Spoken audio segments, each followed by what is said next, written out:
So today, but I was going to talk to all of you guys about systemic fungal infections. So let me get my little screen to go here. There we go. So systemic fungal infections are something that, as James said, I do like to have disease conditions that I can diagnose and have a known treatment for. We actually, infectious disease is fascinating because we know how to treat it. And once you have a diagnosis, it feels so much better because you have a known entity with some known options for treatment. So, of course, there are the big four plus or minus a fifth when we're talking about systemic fungal infection. And because I've moved around the country, I've had the opportunity to deal with all of these over the years. And they have a lot of similarities, but there's a lot of differences too. So we're going to go over Blastomycosis, which is the regional favorite, Histoplasmosis, which is also a close second. And then Cryptococcus is something that we don't see much of here, but that and Coccidioides are going to be big rule outs for patients that have been on the West Coast or the Western United States. And then I'm going to touch on briefly systemic aspergillosis, because it is something that it doesn't matter where in the country you live, you're going to see patients that have this. And it sometimes is a surprise, and I'll give you some tips for recognizing that. So when we go through all of these different conditions, we're going to take into account first the location where the diagnosis is being made. So this is just a map of the United States. And as you can see, I circled good old Tennessee and the Kentucky area. And there's a lot of overlap there for blastomycosis and histoplasma. And you can see the extent. And this is just a general map. These things can be seen in their non-traditional locations. On the West Coast, you see Cryptococcus in purple and Coccidioides in the green. And again, that's just a general suggestion, but those are the most common regions. So when we talk about systemic fungal infection, we do start with the geographic location of the condition. Just take into consider your local environment. And that is associated with the pathogen characteristics. What are some of the factors that make that pathogen want to live in that area? And those also will be risk factors for considering that differential for your particular patient. Of course, we have to take into account the clinical signs that are being shown, and then that will lead us to a differential diagnosis and the various diagnostics. And then once you get a diagnosis, we want to treat, and we need to know what the options are, as well as any pitfalls in treatment. And then once you start treatment, how do you monitor? And ultimately, what is the prognosis for these? Most of these have a decent prognosis, but not all. So we will talk about each of these individual pathogens with that clinical approach stepwise fashion in mind, starting with our friend Blastomycosis. So of course, this is a blastomyces in the United States map, Blastomyces dermatitis, and it is, as you know, really common in this area, but it is also something I saw a lot of when I was in Wisconsin, a little bit in Indiana, and a little bit in Michigan as well. So it is a Great Lakes pathogen. It is a pathogen of the St. Lawrence Seaway, the Mississippi, Missouri, and Ohio River basins, and even extending over to the Carolinas and the southeastern United States. So what makes that pathogen like that environment? Well, it is a dimorphic fungus, as many of these are. So at 25 degrees Celsius, or room temperature, it is a mold, and it has these conidia, which are these little balls on the tip of the mold ramus. And those little conidia, under the influence of moisture, will break off, and then they get inhaled into the mammalian host and like to set up housekeeping in the respiratory tract. So at 37 degrees Celsius, once they set up housekeeping, they like to change into a yeast form, which is how we see our patients present. You guys know the signalement. You can write this as well as I can, as far as it's usually most common profiled would be a young, oftentimes male, large breed dog that spends a lot of time outdoors. It is incredibly rare in cats, so we are not going to talk about it in cats. The canine incidence is actually about 8 times or greater the human incidence, and so it is something that environmentally it's a little scary. I actually always think about that. We have a creek behind our house, and I don't have a dog, and I kind of wonder if I had a dog, would I let them near the creek, or should I be near the creek? So that's one of the downfalls of being aware of these things. So there is a slight male predisposition, probably because of roaming and sniffing behaviors. Purebred dogs, though, are predisposed. Doesn't mean that a mixed breed dog couldn't get it, but we'll see that kind of theme throughout the course of this talk. And most of these animals live within proximity to a river or a lake. I saw one report where there was an outbreak of school children that were taken to a beaver dam for a field trip, and a lot of the children got sick. So it's kind of, again, it's a little bit of an interesting environmental subcategory. And when you see these patients coming in, I always think that they should have a fever, but that's actually not always true. But I feel like at least the patients that I end up seeing are the ones that are really sick. So they will, most often, these will be dogs coming in with rapid breathing and a cough, and the owners will report that they have straining to breathe or increased effort. Another cue for this to be, whether a patient comes in with dyspnea, is this cardiogenic or what have you.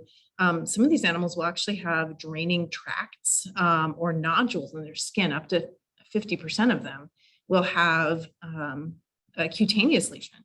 And I always try to remember patients with a fever or patients with a potential infectious disease process. I always try to do a fundic exam, get one of those indirect ophthalmoscope lenses and shine your transilluminator into the back of the eye and look for evidence of uveitis or any retinal deposits.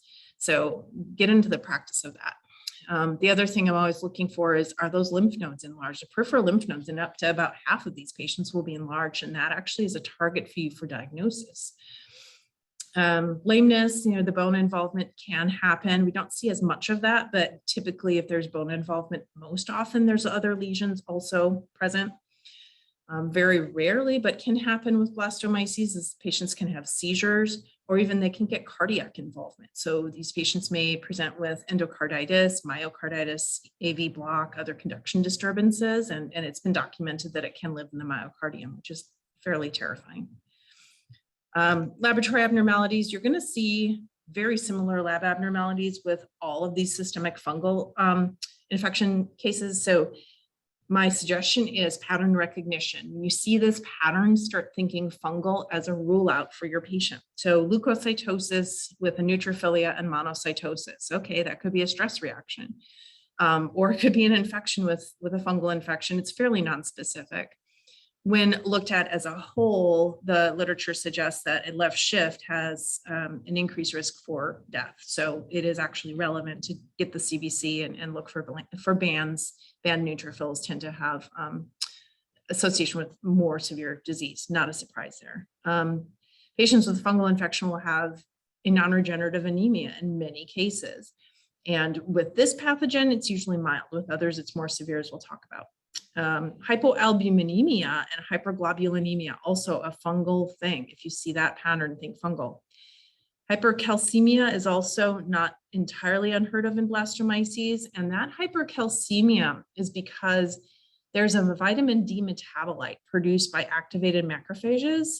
So, some of your hypercalcemia patients start, considering that fungal is a rule out as well. And finally, with all of the pulmonary involvement in many of these blastomyces patients, somebody has looked at the coagulation profiles on these patients, and you're not going to pick this up on routine PT or PTT, but thromboelastography has been performed more and more, especially at tertiary referral hospitals. And thromboelastography often finds a consistent and significant increase in coagulation rate and stability of the clots. So the question I often ask myself, and I I don't know the answer. I don't know that it's been studied, but should we be putting these patients on Plavix or aspirin or something along those lines? I don't know that we've answered that, but it's a good question to ponder now that that has been discovered and documented. So I know you're going to do thoracic radiographs on a dyspneic animal, and the left upper image is what you might expect to see with blastomycosis, is that sort of snowstorm pattern. But the right lower image, you've got an alveolar pattern, and combined with the diffuse sort of interstitial pattern. And then it's the same patient, the right upper and left lower, that is the same patient, the one that we had, that's one that we had. And I wasn't sure if this was an infectious situation, if there was a foreign body, because it was so localized to the hilus, what was going on there. So we ended up scoping that patient and finding blasto. So differential diagnoses, obviously, you know this, the other systemic fungal infections can cause that same pattern. But other rule outs, certainly metastatic neoplasia, certainly pulmonary infiltrate with eosinophils, severe allergic or bacterial bronchitis, pulmonary foreign body aspiration pneumonia, even. All of those are definitely differentials. Dermatologic, you get those oozing lesions. You can start to think, is this an atypical bacterial infection? Is there a migrating foreign body? Is it an autoimmune disease?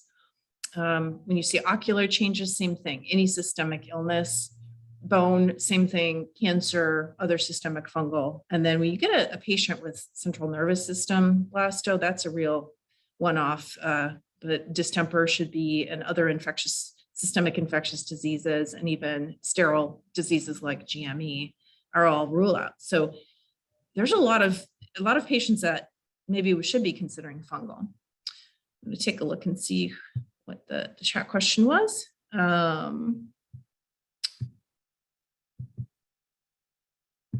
Sorry.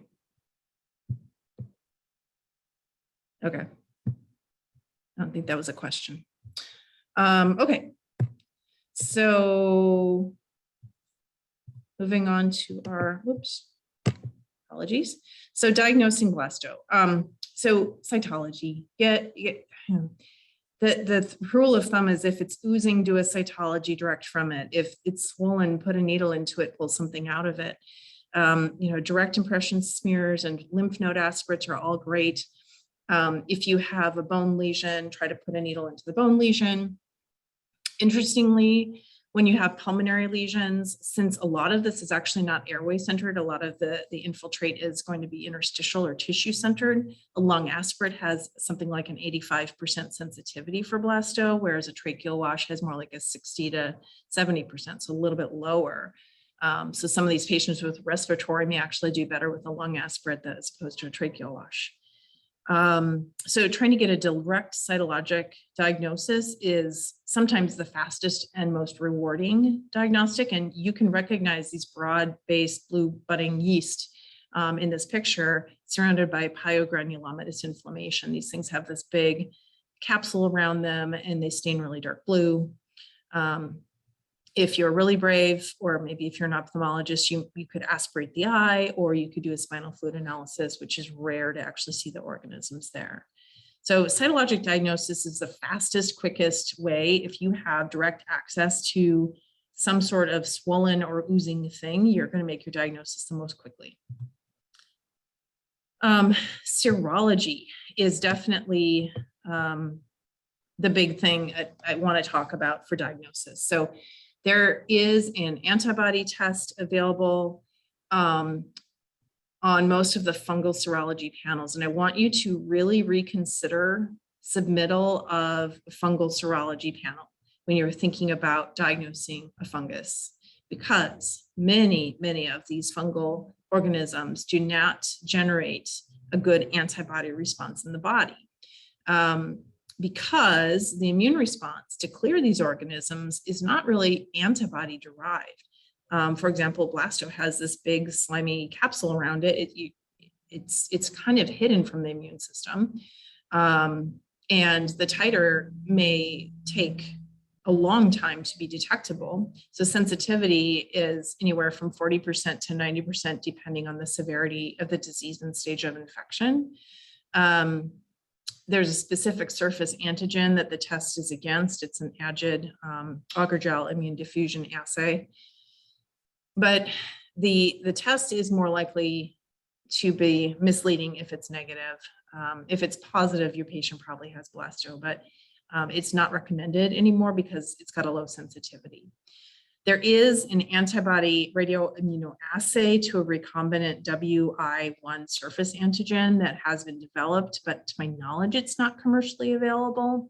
It's much more sensitive than the AGID test for the antigen A. So I guess maybe stay tuned, that might be coming out.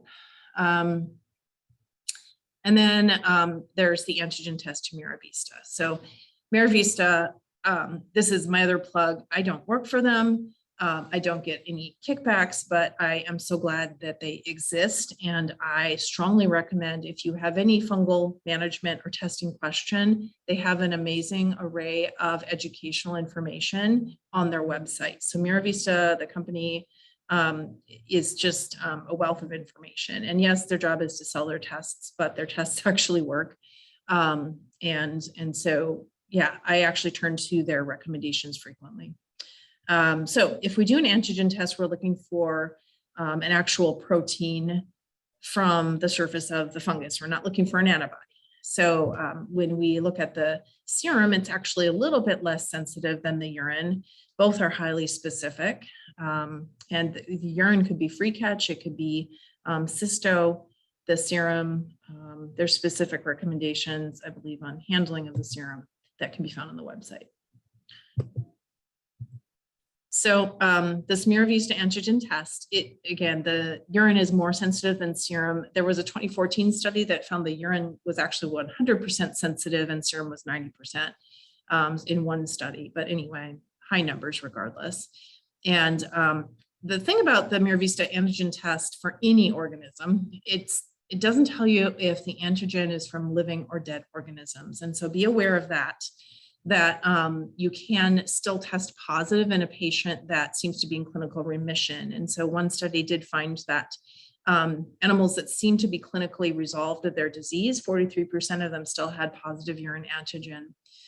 My personal take on that is that I'm afraid to stop therapy if the antigen is still present. And if the animal is still tolerating therapy and they still have positive urine antigen, I will continue antifungal therapy.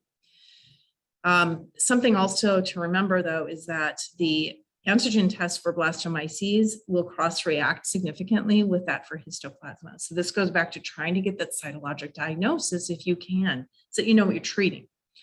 That will also help you with the epidemiology of how the patient got this and what to avoid in the environment, et cetera.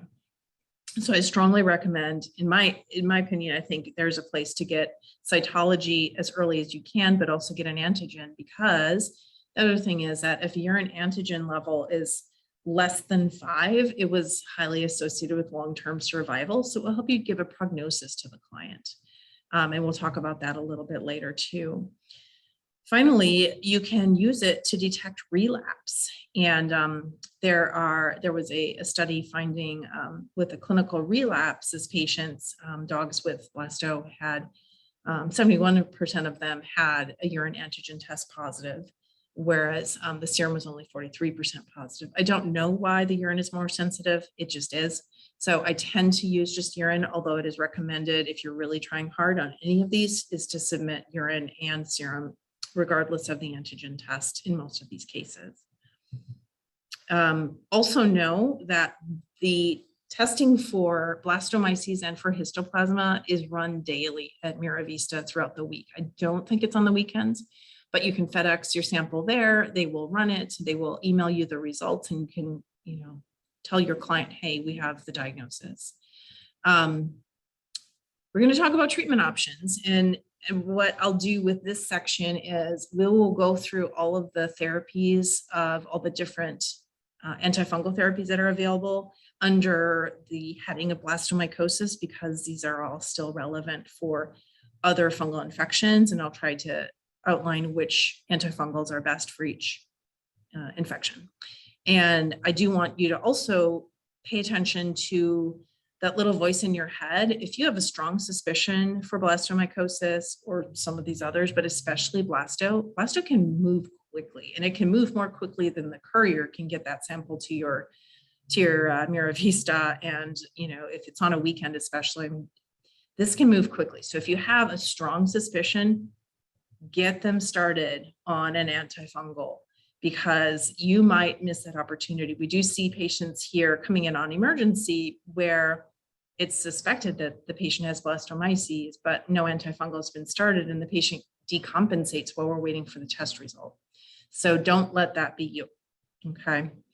So treatment options: ketoconazole, itraconazole, fluconazole, voriconazole, posaconazole, you name it. There's an azole. We'll review all of those. There's also the amphotericin B options, which we will review, and combination therapy with other antifungals. Again, this will apply for all of the fungal infections in general, but we'll go over specifics with each one as well. So the azoles are fungostatic for the most part. Their mechanism of action is inhibition of a specific P450 dependent demethylation enzyme that produces ergosterol in the fungal cell membrane. So ergosterol is the target of most of these antifungals, and in different ways, but this is it has an effect on the fungal cell membrane integrity. So the cells start to weaken and leak, and then they can't uptake their purine and pyrimidines for replication. So ultimately it stops the fungus from progressing, and eventually the fungal cell dies.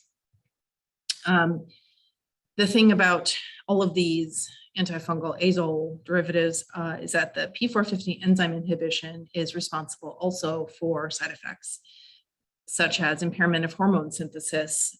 For example, cortisol is an end result of some P450 enzyme activity, and then also many drug interactions. So whenever you're using any of these antifungal drugs, be very aware, read your plum or your favorite drug handbook, and make sure that you're not causing drug interactions. And this becomes important with really sick patients when they're on polypharmacy. So don't be afraid to look it up. I still do. Ketoconazole is our tried and true old friend, but it has newer and better cousins that have come down the line. The problem with ketoconazole is that it is the least effective currently available azole against blastomycosis. It can still be used, but there was a study that I was able to dig up that said after 60 days of ketoconazole at 10 mg per kg per day or more, there was only a 33% response rate. And many of those patients had a lot of ALT elevations and hepatopathy. Using it in combination with amphotericin B, if you treat with amphotericin B first, followed by ketoconazole, you get only a 65% response rate. So I don't think that it has a role in this condition. And in fact, there are better, still cheap antifungals that are alternatives if cost is an issue. And it's also the one with the most drug interactions. So itraconazole is the drug of choice, but with caveats. So to treat blastomycosis, you have many options of what form of itraconazole that you want. The question is, do I do the brand name Sporanox? Do I do generic? Do I do compounded? If I use micronized suspension or not? How do I dose this in a big dog versus a little dog? Do I give it with food? Do I give it on an empty stomach? And if I'm confused, if we're not sure about the response, what's the role of running blood levels? There is Mira Vista does run itraconazole serum levels, and this is very helpful when you're having troubles. And finally, the side effects, the ALT elevations, the skin lesions that can occur. So let's talk about that. So you have your array of different antifungals. On the left is the Sporanox as a liquid. Sporanox also comes as a 100 milligram capsule. It's wonderful. It's highly consistent in its absorption characteristics. It's very expensive. So there's itraconazole generic. Okay, that's actually a good choice. There's Fungal, which is itraconazole oral solution that's promoted for use in cats with fungal infection, specifically dermatophytosis. All of these are actually potential options. What I'm not listing here is compounded itraconazole. And so to go back to generic versus the brand name Sporanox, it's generally okay in most dogs to use the generic capsule, especially you've got these large breed dogs most often, and you're trying to decide between a very expensive versus a generic, and they're almost bioequivalent in most cases. So recommended for the big dogs. But do not use the compounded capsules or suspension because it's extremely variable in their absorption characteristics. Not recommended to use compounded itraconazole. I don't care what the pharmacy says. If you've got to use compounded medications, then I strongly recommend using itraconazole serum trough levels sent to Mira Vista, because you want to be sure it's actually being absorbed. And I've witnessed this myself, that the owner, even giving regular itraconazole that should be getting absorbed doesn't always get absorbed as well as it should. And so when you have questions about the efficacy of your therapy, you're wondering, gosh, why isn't this responding? Well, do an itraconazole level and see if they're even absorbing it. So with the capsules, you want to give it with food. It's better absorbed with an acidic environment, whereas with the suspension, it's actually more available on an empty stomach. So that is another difference. So the suspension is helpful, whether you do the Sporanox brand name or the Fungal, which may be more cost effective. The veterinary suspension, both are 10 mg per mil. They're very orally bioavailable, and these are really good for the smaller dogs. And if you happen to have a cat needing an antifungal, it's actually really great for them. And we'll talk in a minute about cats actually absorb the suspension better than dogs do. So again, the capsules, dosing it, the itraconazole capsules, 5 milligrams per kilogram BID to start for 5 to 7 days, ? Then 5 mg per kg daily is what that should say. There was actually a 2008 case series that found no actual benefit in the overall response rate with the itraconazole loading. So front loading it, the higher dose. I think a lot of people still do it. I don't think there's anything wrong with it, but in practice, basically you have to sort of adjust the dose according to the patient response and the body size. So you end up usually around 5 to 10 mg per kg once daily in most cases. You do, again, want to give the capsules with food, and you want to give for a minimum of 60 to 90 days is what I recommend to, to my clients. But as far as like minimum, you're going to be at least on this for 2 or 3 months. Ideally, at least a month past radiographic cure. And my actual rule, if we can do it, is to do 2 consecutive negative Mira Vista antigen test results. And I space those at least a month apart, as well as, of course, they have to be clinically and radiographically cured. So I'm a little more stringent because relapse, as we'll find out in a minute, is pretty darn common, at least in the literature, as well as some of the cases I've treated have relapsed. But so Sporanox or itrafungal suspension, again, this is the medication is complex with acidified polyethylene glycol or cyclodextrin to make it into a suspension, and it's very orally bioavailable in cats especially. So in cats, you can actually dose reduce 3 mg per kg, but in dogs, their blood levels are similar, so you go with the 5 mg per kg. And give on an empty stomach if possible for better absorption with a liquid. So also being aware, itrafungal is only labeled for cats. It's extra label used for dogs, but everything we do is extra label, but just be aware. This picture of the cat on the front of the itrafungal. So, oops, sorry.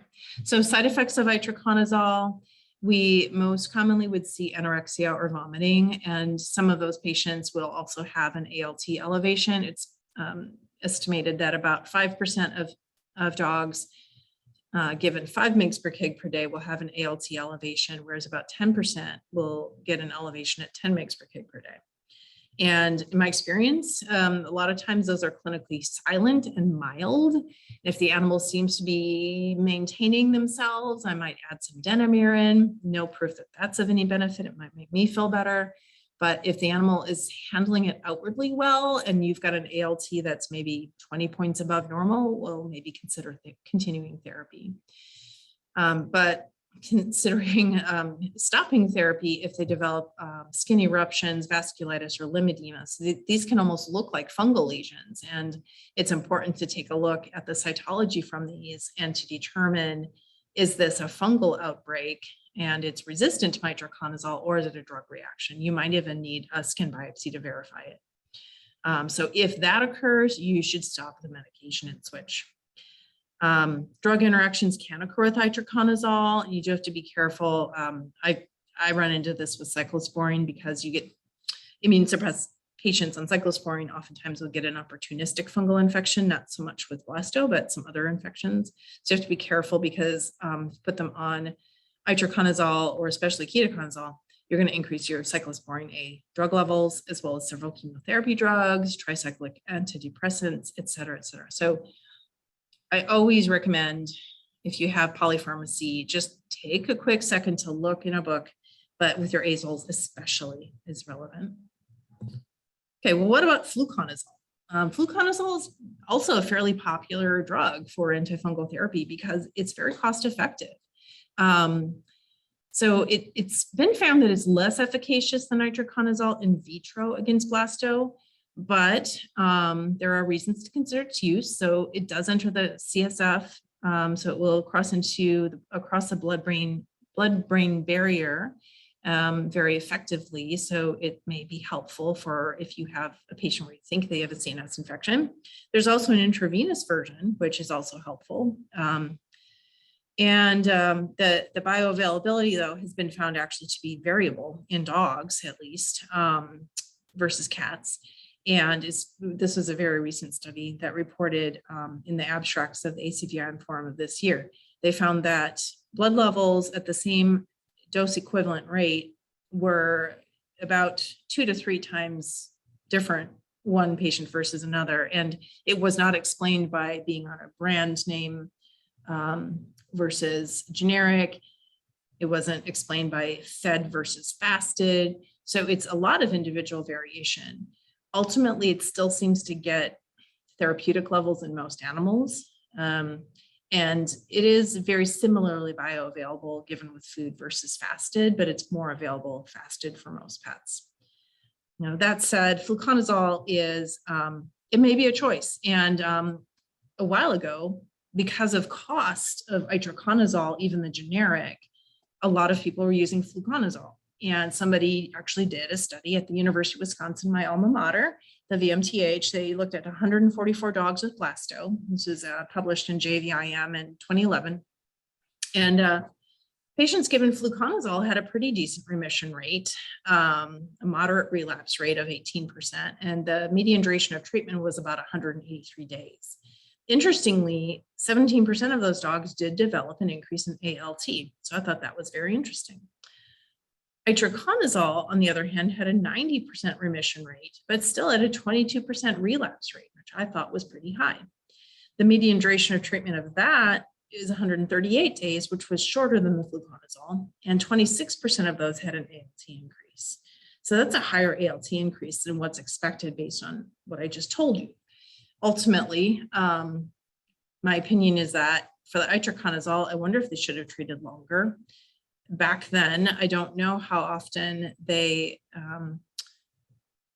how much they utilized the Miravista antigen, if it was even available at that time. I think it was, but how, what was the decision process in that? So but it's a very interesting study. You could still use fluconazole because in that study, statistically, there was no difference in remission or relapse rate or side effects, but they did treat longer. And the economics was the basis of that decision process at the time. And at that time, even though the cost was still less, total fluconazole course, which was 50 days longer on average than itraconazole course at that time. Currently, they are both a similar price. If you use a GoodRx coupon, you can get generic 100 milligram fluconazole and generic 100 milligram itraconazole for very similar pricing if you use a GoodRx coupon. So currently, price should not be a big difference, but you might consider with regards to side effects. If one is causing side effects, you may be able to switch to another and might have a decent outcome. I will mention about some of these other higher level, newer azoles. You're not going to need to use them much. Voriconazole is, first of all, do not use in cats. They can get very severe and fatal neurologic side effects. So don't use it in cats. It's only for dogs. It does enter the CNS, which is a nice bonus. It comes in 50 milligram and 200 milligram tablets in a suspension. The dose is 4 mg per kg twice a day with or without food. So that's nice. The thing about voriconazole is it definitely has more drug interactions and more potential hepatotoxicity. It's actually a very effective drug, but there are some risks of using it, just being aware that you do have to monitor for liver issues. And again, check your drug list. With a GoodRx coupon, a 200 milligram capsule or tablet, 30 count would be $75-ish. So it's not awful, but then you look at the dosing and your patient size, a lot of times these are really big dogs. And so it is definitely much more expensive than the other azoles. Okay, take these, buddy. And then the very best azole with regards to efficacy and potential side effects would be posaconazole. This one is really reserved for your very resistant patients or very small animals because of the cost. It is safe for use in cats, and it has definitely been used for cats with various conditions. The dosing is 5 to 10 mg per kg every 12 to 24 hours, given with food. There's a suspension that's actually less bioavailable than the tablets. And so this is a case where the suspension may not be as absorbed as easily as the tablets, but it's such a potent antifungal that may not be clinically as relevant. It can have GI side effects, but very rarely an ALT elevation. Again, potential drug interactions like omeprazole decreases posaconazole absorption, for example. And the downside is got a lot of dollar signs there. It's very expensive. So only use in absolutely needed. Terbinafine, Lamisil, this is an often forgotten antifungal. It inhibits synthesis of ergosterol. There's that ergosterol again. It blocks this particular enzyme that is not P450 dependent. So it does not affect hormone levels like cortisol. It has fewer drug interactions than the azoles, and mostly it's used in synergy with an azole. By itself, it's not going to be effective for long. Resistance develops really quickly to terbinafine. But I've definitely done a fair amount of combination therapy with terbinafine and an azole, and it definitely can help. It also may help you to reduce your azole dose. If you have a patient that maybe is not tolerating the azole as well as you'd like them to, but you don't want to change that azole, then maybe add the terbinafine Lamisil. It's a very cost-effective medication, and it's given twice a day with food. All right, amphotericin B, the big one. Actually had my, the gal that does our ordering, I had her take a look at some of the formulations here, and I'll go over the price estimates per milligram in a bit. But amphotericin B is fungicidal. In many cases, it binds to that ergosterol. There it is again, altering membrane permeability, somewhat similar to the azoles, but its activity is much quicker. And the toxicity that we see is because there is some cross binding in mammals binding to cholesterol. So it binds to cholesterol much less avidly than it does to ergosterol, but that's how you get toxicity. So it is definitely indicated and a good idea in more serious cases as part of your initial therapy. Your severe respiratory cases, potential CNS cases, but you all know nephrotoxicity, the limiting factor. So here's different formulations of amphotericin B. And the one on the left, amphotericin B for injection, I worked out that it is about $1.20 per milligram if I base it on what's in our pharmacopoeia in our hospital. That is before markup. So were you to not mark up the drug and just buy the drug directly, it's about $1.20 per milligram. The one in the middle, Abelset, We'll talk about it a bit. It's one of the liposomal lipid formulations. It is about $1.66 per milligram, according to what we were able to find today through Amethion. And then the ambiosome we were able to find through Wedgwood, which always makes me wonder if it was compounded ambiosome. I'm not sure what to say about that, but the cost that was listed was $500 for one 50 milligram vial. So that came out to $10 per milligram. So you've got the increasing cost from left to right. So why would you pay more, and what's the benefit versus risk? Well, the formulations, a conventional formulation, amphotericin B deoxycholate, is most commonly used, least expensive. The lipid formulations are less nephrotoxic, but they tend to be much more expensive, and they can be difficult to find. The Abelset has not been consistently available, but apparently we were able to find some today on Amethion. Honestly, don't know if she tried to order or found out if it was currently available, but the Abelset is the amphotericin B lipid complex, whereas the amphotericin B liposomal formulation and biosome. Both of these, they're dosed similarly, and just they're less nephrotoxic. We'll talk about the details in a second. So the deoxycholate, there's protocols to give it intravenously as well as protocols to give it subcutaneously. And the idea here is that you want to spread out the dosing and expose the kidney cells to the drug a lower level over time. So in these patients, you're going to be doing some either pre-medicating with fluids or giving with fluids every time. So the regular amphotericin B, the dose recommended is 0.5 milligram per kilogram every other day or 3 days per week. You can do it on consecutive days. There's not, I don't know that there's a general rule, but usually it's every other day just to give the kidneys a break for a minute. And your total dose is about 4 to 6 milligrams per kilogram if you give it with an azole for long-term therapy, whereas the total dose, if given alone, you may try to go up to a total of 12 milligram per kilogram. If you do the math, that's about 24 total doses. It's going to be really hard to get that much in without getting some nephrotoxicity. The recommendation is to dilute it into D5W or half-strength saline with half-strength dextrose with a volume of 500 milliliters if the patient is less than 20 kilograms, or into 1 liter if they're more than 20 kilograms. You pre-med with IV saline over 60 minutes at 20 milliliter per kilogram. It's basically a fluid bolus. And then you give your diluted either 500 mils or 1 liter over 5 to 6 hours. The idea here is, again, to reduce renal toxicity. And ideally, you would recheck the renal parameters plus or minus the urine for casts before every dose. In reality, most of us do every other or every third dose just because of the cost, how it adds up so quickly. So you can take that same recommendation as far as the dose and the volume and give that entire volume subcutaneously and still doing every other day and still the same total dose.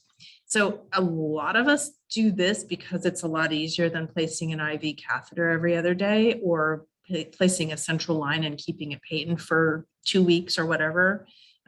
So the subcutaneous protocol does work, and it's generally well tolerated by the patients. Just paying attention to the dilutions.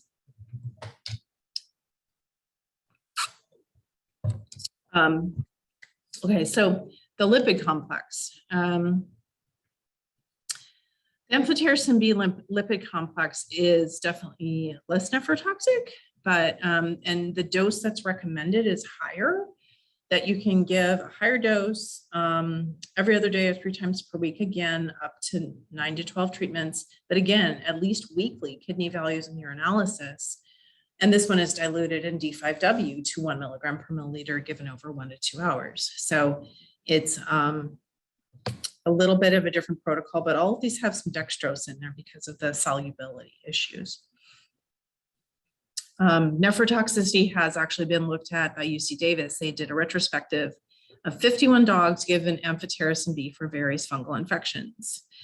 And acute kidney injury, they defined as increasing creatinine of 0.3 milligram per deciliter or more versus their baseline values. The regular amphotericin B, the deoxycholate, 41% of dogs that developed acute kidney injury after a median cumulative dose of 6.9 milligram per kilogram. So that was actually a pretty decent accumulation. That's maybe 10 to 12 doses if you use the 0.5 milligram per kilogram dose. With a lipid complex, 36% of dogs developed acute kidney injury after the median cumulative dose of 22 milligram per kilogram. But if you're using 1 to 3 milligram per kilogram each dose, it's actually a similar number of times compared to the amphotericin B deoxycholate. So that's actually was really interesting that they had a similar incidence of acute kidney injury, but the milligram per kilogram cumulative dose was about 3 times greater with a lipid complex versus the amphotericin B deoxycholate. My take home on that is that they actually aren't that different if you take into consideration the per dose milligram per kilogram dose. So very similar. And so I'm not sure, is there a benefit of the more expensive one or not? That was my take home. Is I was surprised that there was as much nephrotoxicity with a lipid complex. So 84% of those with the acute kidney injury went on to continue their treatment after a break in therapy. So that's the other thing, is the kidneys can heal, but you have to know that they've been injured. So this is all about monitoring. So again, keep an eye on your renal values if you're using that drug, and keep an eye on your liver values if you're using an azole. So what's the role of glucocorticoids? I personally use a lot of glucocorticoids in therapy because now you have dead organisms. Not only do you have inflammation and fungus, but now you have dying fungus that you have to clean up. There's a lot of inflammation. Downside is these patients are already hypercoagulable and may be prone to pulmonary thromboemboli, and the glucocorticoids may increase that risk further, even though they decrease inflammation. So what do? Most of the time, I'm using steroids at an anti-inflammatory dose for the first couple of weeks, tapering off pretty quickly. They should be off entirely within 2 to 3 weeks in most of my cases. University of Minnesota JVIM 2021 article actually found no effective steroids on overall survival. So there you go. Anecdotal versus actual evidence-based medicine. I don't know, didn't really show a benefit. But I think that when we see these patients struggling, we want to do something more. And I think that's where that comes from. And I feel like physiologically it still makes sense, and I'll probably still continue to do it. So that's my opinion, and y'all can take that information from the study and make a different decision.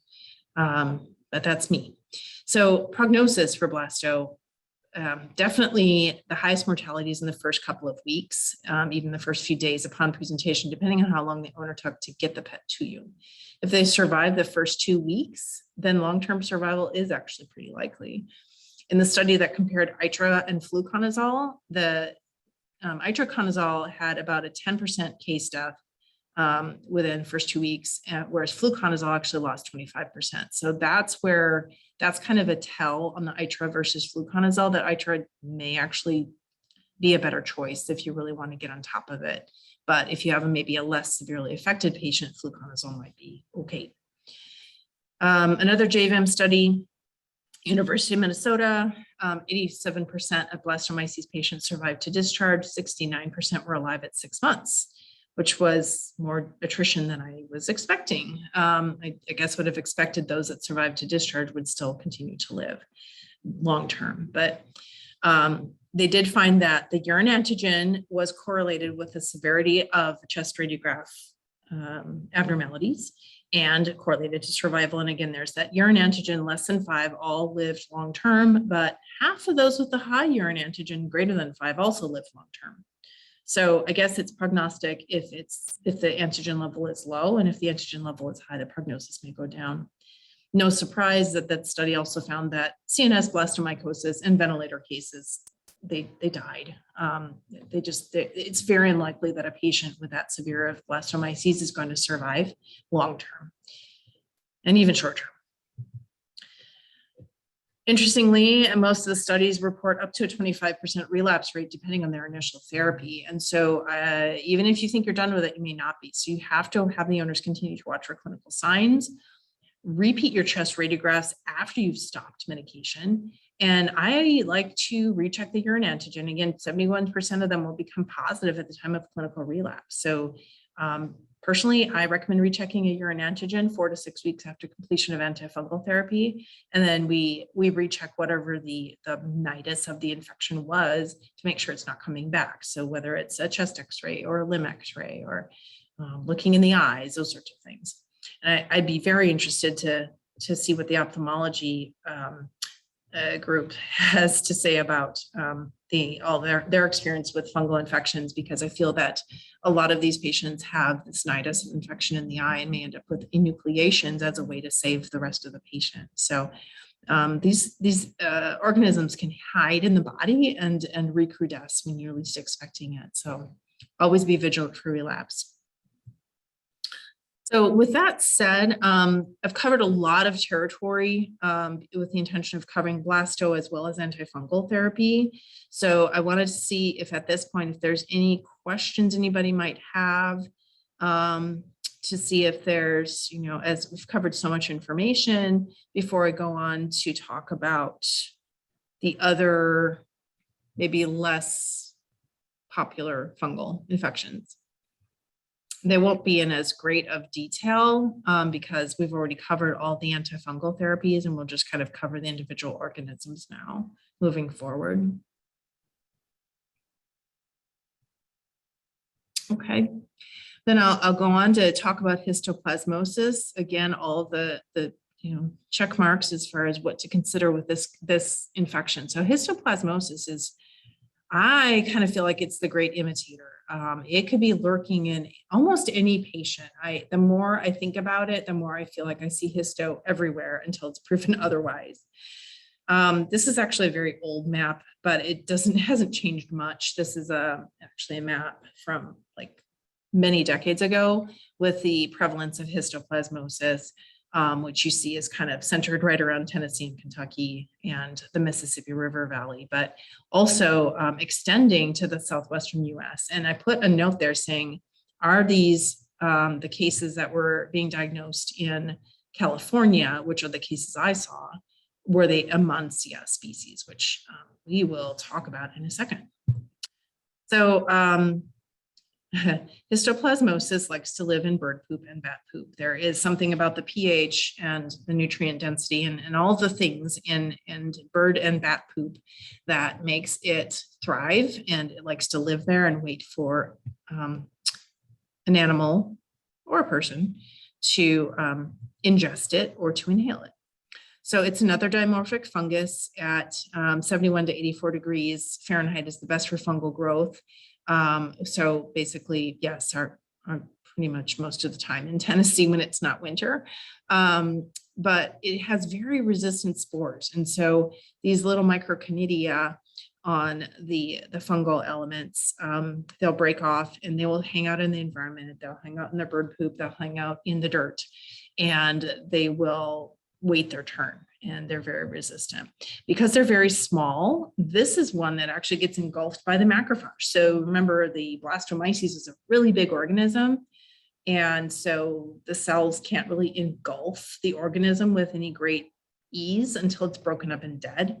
But histoplasma actually hitches a ride inside the macrophages and then becomes systemic. So our body tries to fight it off and ends up disseminating it instead. This is actually, in my mind, I feel like it's parallel to FIP in the way that it acts. And in fact, that's even one of the rule outs when I have a feline patient. A lot of the clinical pathologic and clinical exam findings are similar to FIP. So interesting to think about that. So I definitely see more in cats than dogs. Cats are definitely at a higher rate overall than dogs. And it tends to be younger cats around median age of 6 years. About 40% of them are indoor cats. And so where are they getting it? Potting soil. Recently, I had somebody who had an unfinished basement and she had all of her gardening gear in there and the cat was exposed to. In California, there was a lot of balcony cats. And, people feed the birds and the cats go out on the balcony and there's poop and they sniff it up. I've had patients where the animal had exposure to a chicken coop, and that's presumably where it was. And so, or another case where there was a big tree where all the birds roosted and the cat would roam around outside and have exposure to the tree, and they cut down the tree. People with the chickens got rid of the chickens. So, this is where it's important to understand the lifestyle of the fungus. In dogs, it tends to be large breed young dogs, but it can be small breed, toy breed. My last two were Maltese and then a Greyhound. So that is definitely, all takers really. I see something in the chat. I'm trying to pull it down and not having luck. There it is. So we have a question in the chat asking, do you expect skin blasto to be positive Miravista test as well as the lung form as a diagnosed on skin biopsy? So yes, we would hope that blastomyces should be positive on the Miravista antigen test, and definitely the lung form. But the best way to diagnose the blasto lesions on the skin is actually direct cytology or a needle aspirate. So again, anything that's swollen or oozing, get a cytology off of it. And then if you're fortunate enough, sometimes they will be negative if blasto is localized, which it doesn't tend to be. We'll talk about some of these other ones that really are localized, but blasto tends to be a pretty easily diagnosed cytologically as well as antigen wise. I would say that if it's localized to the CNS or to the eyes, your antigen might be negative, but pretty much all the rest of them will be positive. Okay, so for histo, again, it's a equal opportunity employer with regards to dogs, in my opinion, although the literature says it's large breed young dogs. I'm not sure I entirely agree with that. This is a little patient that we see. Her name is Mr. Robot, and she has a really good case of disseminated histoplasmosis. And I would say that majority of cats actually come in with disseminated or pulmonary, whereas the dogs tend to have the gastrointestinal version. And cats, great deal of the time, they are febrile, and with good reason. You can see all these swelling and lesions, and they'll come in with an increased respiratory rate, increased lung sounds. Many of them will have lameness or joint effusion, and this is kind of a big thing for me to kind of focus on here is the lameness and the joint effusion in the cat. Absolutely could be fungal, not always autoimmune. They will have these cutaneous lesions that can show up as a mass or an ulcer or both in the same patient, as this cat actually had both of those. Lymphadenopathy is very common. Hematochezia is very possible, cat or dog, more often in dogs, where it forms part of the protein-losing enteropathy complex, where we can actually, hematochezia can be seen with a colonic involvement.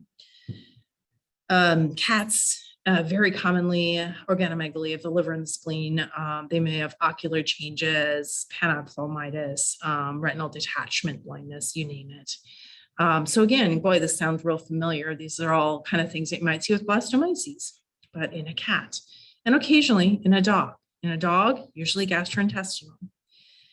What's also really important about histoplasma is it has a major rule out of disseminated neoplasia, because a lot of, if you think about it, these are fungal organisms being disseminated in immune system cells, namely macrophages. So, and those can go to the bone marrow. So a lot of patients with histoplasmosis, they can have profound anemia, and it will be non-regenerative because it's affecting the bone marrow. They can be severely thrombocytopenic, and to the point where, you're wondering, gosh, can I take any samples, or is this animal going to bleed? They can be neutropenic. So that's kind of a big difference with histoplasma versus some of the other fungal infections, is the bone marrow involvement is not uncommon. And then you'll have elevated liver enzymes, bilirubin. Here's the hypoalbuminemia and hyperglobulinemia. I put 3 stars by the low albumin because I feel like it's very common. And also red flag warning for me, hypocholesterolemia in a cat usually signals severe liver involvement with whatever you're dealing with. Hypercalcemia can be seen, although it's I feel clinically uncommon. And proteinuria, absolutely, because again, this is a chronic inflammatory condition. It's slower moving than blastomyces. It will give you a better chance to have a week or two to diagnose it, sometimes a month or more. So it tends to be slower acting, but that's part of its charm, is that it can take a while to manifest to the severity that the owners bring the pet in. So on radiographs, this is not the greatest thoracic radiograph, but it shows, this is, I believe this is Mr. Robot with her enlarged liver and spleen. So the pulmonary pattern will be very similar in some cases. You'll see a diffuse interstitial to miliary pattern. My first case in California was very concerning for metastatic neoplasia, but that was an outdoor cat, or a cat that lived indoors but had access to a balcony. And the client, to the point where the client had already called when I had shown her the x-rays and told her the differentials, she had already called by the time I came back into the exam room. She'd made an appointment with the oncologist. And I said, wait a minute, just give me a minute and let's get a diagnosis first. So in dogs, they tend to get a hilar lymphadenopathy and can have sort of this chronic cough and this more chronic indolent, where they have a partial immunity to it. And they can get pleural effusion with that form. You can get pulmonary nodules. So really anything goes, but the primary differentials are going to be cancer versus other fungal. Hepatosplenomegaly again, and on limb radiographs, you may see the bone lysis or periosteal proliferation, much less common with histoplasma in my clinical experience. So here's some smattering of images. Upper left-hand corner is a dog seen at our Nashville location with pleural effusion as a result of histoplasmosis in the chest. And you can see the rounding of the lobar margins. That suggests some chronicity there. That didn't just happen. Upper right-hand corner, this is the sublumbar lymph nodes of my greyhound patient with the condition. And I was very worried, since it was a greyhound. I was actually much more worried that it had lymphoma. And that patient did not have a fever, as I recall, that had all the other clinical pathologic abnormalities, but on fine needle aspirate, it had histo. So that was awesome, because we treated that much more readily than we could treat lymphoma. And that dog is off of drugs and doing great. So and the lower is my Maltese with, that's, I believe, his ileum right at the ileocecocolic junction and with a severe thickening of the bowel. We opted to do endoscopy on him, which it looked like this. That's just a disgusting blob of mucosa. There's nothing resembling normal architecture there, and it's bleeding before I ever biopsied it. That dog also did very well long-term and succumbed to something else down the road. So differential diagnoses, like I said, the cytopenias, enlarged lymph nodes in liver and spleen, you're thinking, gosh, it's cancer, it's lymphoma, the round cell neoplasia. Or what if it's immune mediated? Well, gosh, if you think it's immune mediated and you put them on immune suppressive drugs, that's just bad. That could turn out very badly. Same thing when they have the joint effusion. And if you don't do a joint tap, you can actually find the organisms on the joint tap. Interestingly, we'll get to the antigen testing, but the polyarthritis patients, apparently about only 50% of them have a positive urine antigen result. So that is one of those, the antigen test is not always positive, but it's still a great part of the diagnostic milieu that you can do. The GI form, lymphoma, like my little greyhound friend, Pythium. I was wondering about Pythium for my little white dog, little Maltese friend. Severe inflammatory bowel disease also. Personal bad experience in California, had a dog with truly biopsy diagnosed severe protein losing enteropathy due to IBD. 2 years down the road, the dog starts to have relapse of clinical signs. We thought it was a relapse of the condition. We bumped up the steroids, we changed the diet, nothing was working. And then we diagnosed histoplasmosis. And I don't believe the dog did well. I believe it was euthanized. As my mind does not, I don't have a memory of the dog after that diagnosis. So I'm pretty sure we euthanized it or it passed away. So keep an open mind. So that's really the thing here. If you're not thinking of all your differentials in your Dammit scheme, you're missing some of these. And maybe some of these refractory autoimmune cases or these cancer cases. Maybe the refractory autoimmune could have been treated with an antifungal. Maybe the case that you said, oh, it must have lymphoma. Maybe it didn't. Maybe it had histoplasma or another fungal.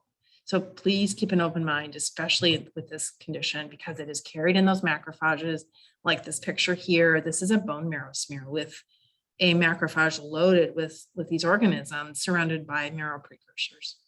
So where can you find histoplasma? Sometimes everywhere. So it's bad if you find it in peripheral blood. That's a negative prognostic indicator, but you can do a blood smear and send for path review and they may find it there. Do cytology of peripheral lymph nodes, liver, spleen, abdominal lymph nodes, anything that's swollen or abnormal. Do your joint taps if the joints are swollen. Do a bone aspirate if there's a bone lesion. Evaluate your pleural effusion fluid.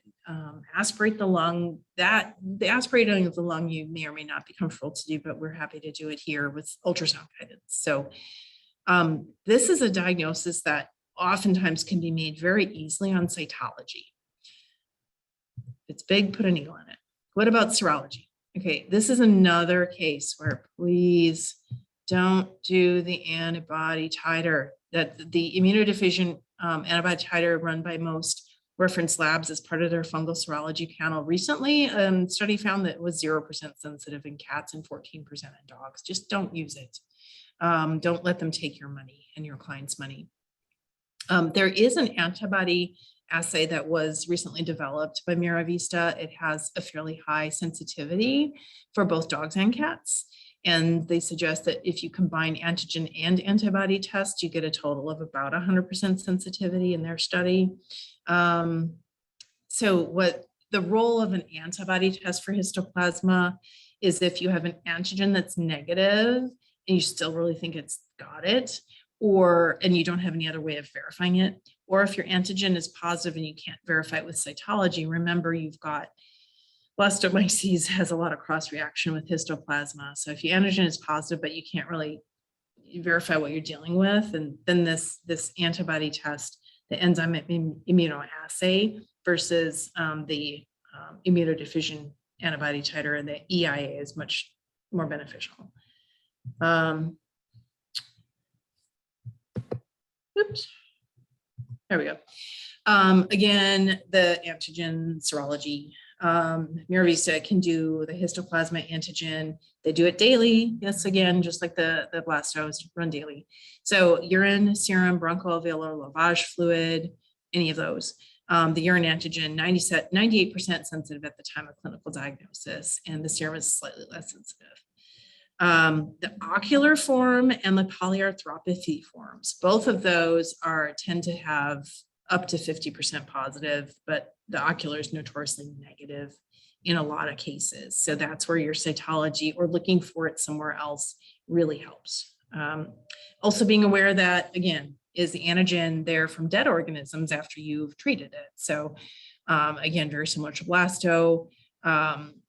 You can monitor the antigen for relapse. If the antigen is negative and there's no clinical signs, then you have a decision to make whether, if your chest x-rays show possible disease, is it scarred lung tissue? Is it inflammatory? I can think of one patient, the same one where the owner was convinced it was cancer to the point where she already had an appointment with the oncologist the next day. Her cat did really well, but then continued to have a cough and had a negative antigen and had pulmonary infiltrate, kind of a bronchial pattern on an x-ray now. So we did a tracheal wash and actually had developed asthma. So you have to put all of your tests together, cytology or culture to confirm if you have a positive antigen. So being aware that there's a lot of cross-reactivity. So blasto and histoplasma cross-react on the antigen. Again, try and get a cytology to confirm which one it is. And then histoplasma can cause a false positive on the aspergillosis antigen. So as great as these assays are, the more that we use them, the more that we learn that there's always exceptions to the rules. So keep an open mind to that as well. So histoplasma, at least 4 to 6 months of treatment or more. One feline study said a median of 8 months, and that was my personal experience, is that usually 8 months onward was what it took to get these patients totally cleared. In I guess in California. Here, yes, also the dogs that I've seen, and also the cat, 6 to 8 months on average is probably what I tell them. And itraconazole is actually considered the drug of choice here too, for cats with the liquid form and with dogs. But a recent study, well, not so recent anymore, I guess 10 years ago, Journal of Feline Medicine and Surgery, Kansas State University did 32 cats. They evaluated and compared fluconazole and itraconazole for histoplasma. And they had a very similar relapse and mortality rate there too. And in those cases, they had monitored for liver toxicity by monitoring the liver enzymes. And those patients that developed elevated ALT were swapped to the alternative drug. One patient for in each category swapped drugs due to no response on the first drug. 37% were given concurrent steroids, and that was at Kansas State. So I felt, vindicated in my use. I do use steroids for these patients in the first couple of weeks as well. 23% of the itraconazole cases died and 18% of fluconazole cases died. So there is a not insignificant mortality rate. What's interesting here though, is 40% overall relapse. And so again, surveillance to monitor for recurrence. And treatment for histoplasma, usually I've been able to get by without the amphotericin, but there is a role for amphotericin with histoplasma, just like it is with blastome. Prognosis, I think it's good if they get, again, past the first week or two. This is supported by some studies, JAFMA 2018 survey of dogs, 95% of them survived to discharge, 100% of those given ITRA and 89% given fluconazole. But those with anemia, thrombocytopenia, oxygen dependency, abdominal organomegaly, elevated total bilirubin, all had decreased rate of survival as well. And then there was another study that listed anemia, thrombocytopenia, hypercalcemia. 41% of the dogs in the JAFMA study were given steroids, and that had no effect on survival. Again, I feel, and I think clinically, my experience has been that the animals feel better when they get the steroids early on because there's such a massive die-off and inflammation. Journal of Feline Medicine and Surgery 2017, 88% of cats survived to discharge, 77% lived to 1 month, and only 66% 6-month survival, which I found sad, and very similar negative prognostic indicators.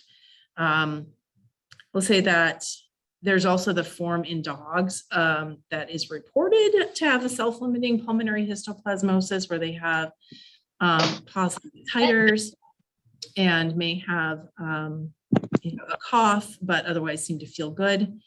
And there was a limited study that showed that if given steroids alone, the cough stopped within a week. Or given an oral azole, it took 8 to 9 weeks to stop the cough. But given I would hate to have my own pet just carrying around this infection chronically.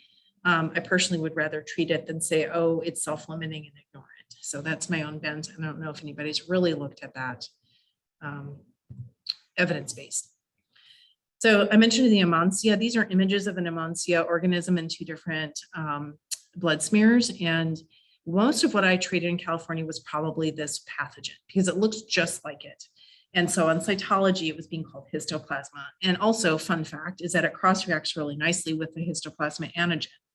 And also, fun fact, the reason why is that it's actually now classified as a Blastomycosis helicus now. So anyway, this is an organism that based on its DNA and its fungal culture, it's not histoplasma, but it acts and looks just like it. My experience was treating with Sporanox suspension and steroids, occasionally amphotericin B. And again, fungemia was really common with this pathogen, whatever it was that I was treating in California. Honestly, never did a PCR DNA sequencing on my patients. I just went with what the diagnosis was. And then since then, they started saying, oh, it's probably this. So the histoplasma is probably not true histoplasma toward the Western United States. Just because, we're talking about something out West doesn't mean the animal could have traveled. So keep that in mind. Travel history is part of your history. Okay. Cryptococcus. So again, so this is where the travel history comes in. We don't have an endemic Cryptococcus situation here like we did in California, but I will tell you about Cryptococcus anyway, because it can travel with the pet. You may see a patient that used to live in California. I'm a transplant. Some people hate the California transplants, but they take their cats with them. And the cat may be harboring Cryptococcus, and it can harbor it apparently subclinically for quite some time. We don't know how long, but it could be months or could even theoretically be years. I circled Southern California and I circled the great Northwest Vancouver area, because those have been hotbeds for a long time of Cryptococcus. So Cryptococcus, it's also another one that's harbored in bird poop. Again, these sort of outdoor, indoor cats that have access just to a balcony, they can get it. It has a more complex life cycle with different like imperfect and perfect forms and sporulation categories. Ultimately, the infectious form is called a basidiospore. And where it likes to live, in Australia, it prefers dead vegetation and hollow trees, whereas in Vancouver, British Columbia, they found it in the air. They found it in the bark of living trees. This is a worldwide pathogen, as many of these are, and definitely travel history. So crypto means hidden, and this big polysaccharide capsule around the organism hides it from the body's defenses. So again, what antibody is going to be able to penetrate that? Why would it ever make sense to even mount an antibody response?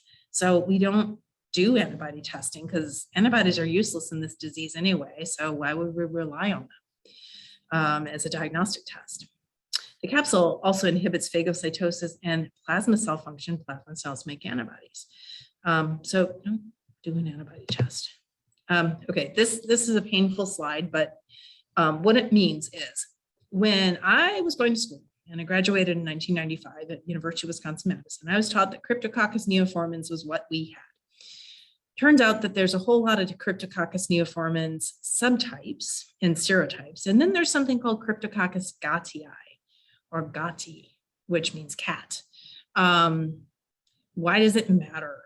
Well, ultimately, it's because neoformans tend to be opportunistic and affects immune-compromised animals and people and dogs much more than cats. And this is where there's something about the dogs that get the Cryptococcus infections. There's something wrong with their immune system.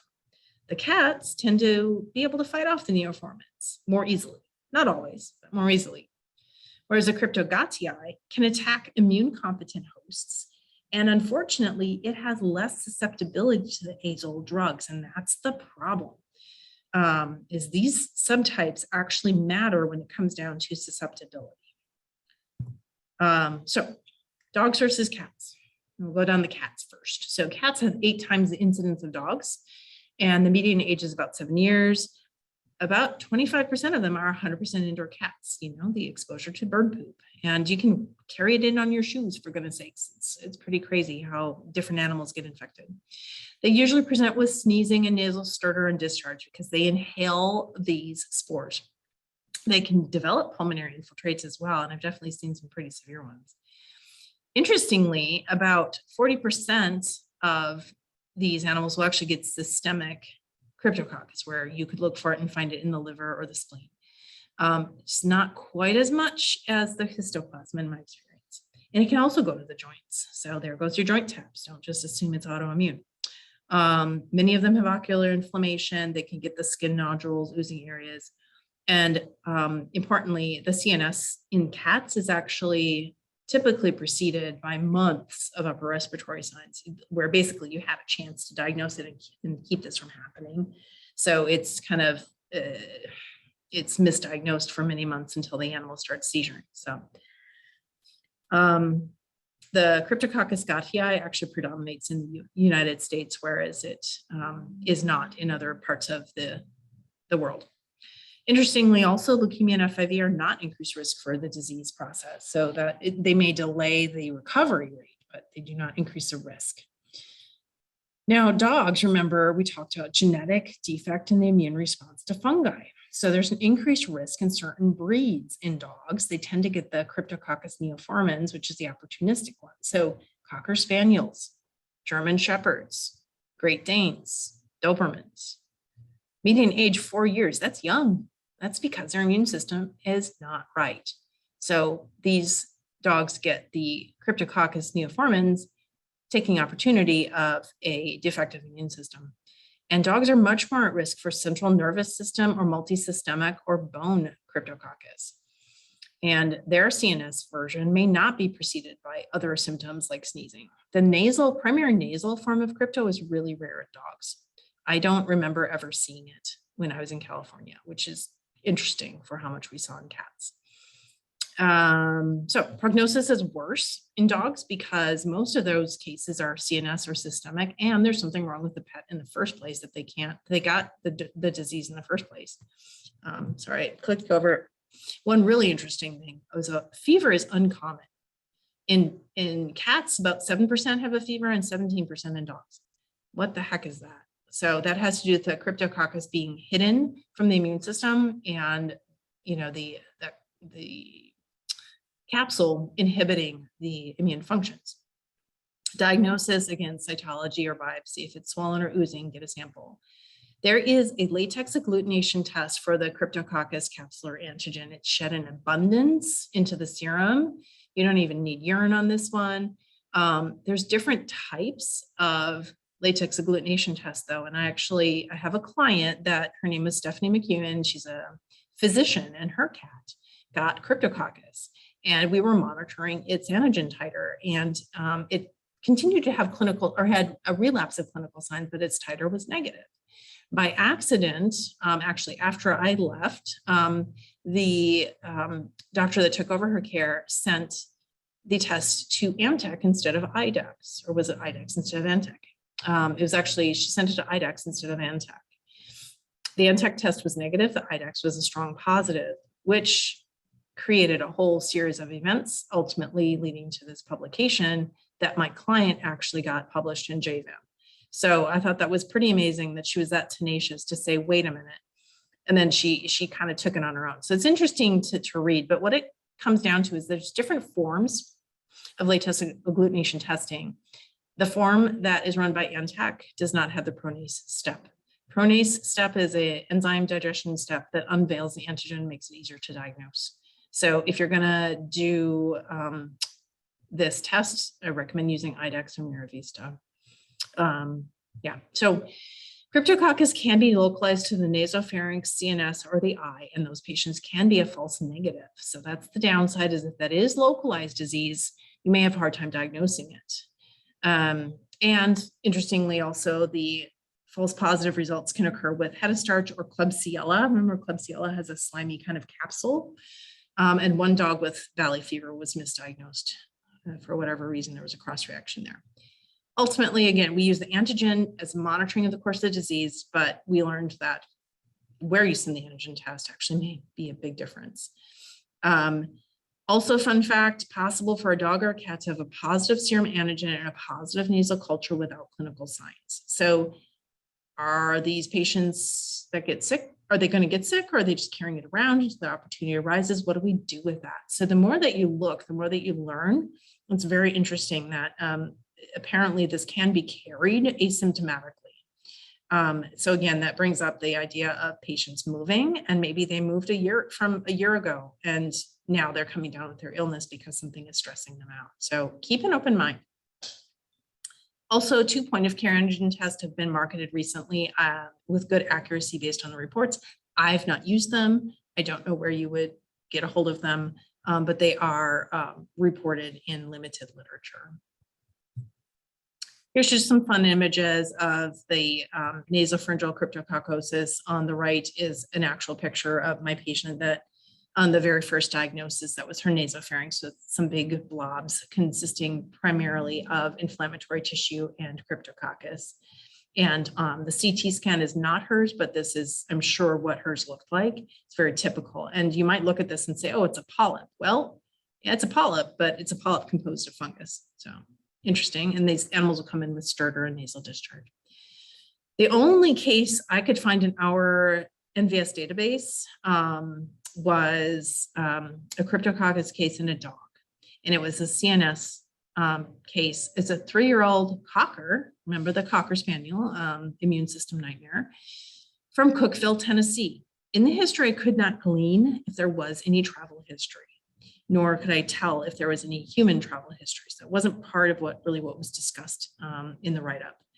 It had a fever and severe cervical pain. So they were thinking meningitis. They did a spinal fluid tap, cytology, and then a PCR. And this was the CNS or the spinal fluid, the CSF fluid. And you can see a Cryptococcus organism and some neutrophils. And it was PCR positive for Cryptococcus. The pet was treated with fluconazole and actually did very well. Owner stopped the drugs on their own and the pet relapsed. Meds were resumed and then lost to follow-up. So this was a pretty lucky dog that it had such a straightforward diagnosis, but an unusual one nonetheless, because that's the only one I could find when I searched in our problem list for Cryptococcus. Treatment. Okay, very quickly, fluconazole, pretty much fluconazole. It actually works very well for most cases of Cryptococcus, but itraconazole actually may be better for some of those Gatti subvariants, which you may not, most of the time you're not going to be culturing and doing a DNA analysis. And so essentially you're going to probably assume that if the fluconazole is not working, then you switch to itraconazole. It could be a Gatti variant.